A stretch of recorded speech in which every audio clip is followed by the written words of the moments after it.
Assalamualaikum warahmatullahi wabarakatuh teman-teman.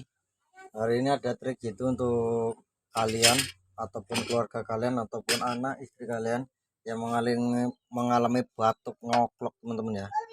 Ini di sini ada bahan apa namanya jeruk nipis. Jeruk nipis ini kita bakar dulu.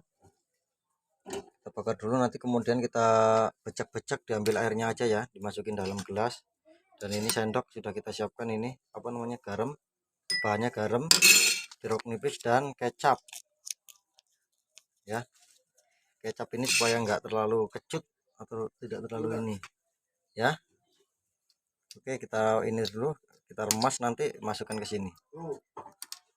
Oke, itu triknya untuk obat batuk yang paling jitu teman-teman ya. Ini kecapnya.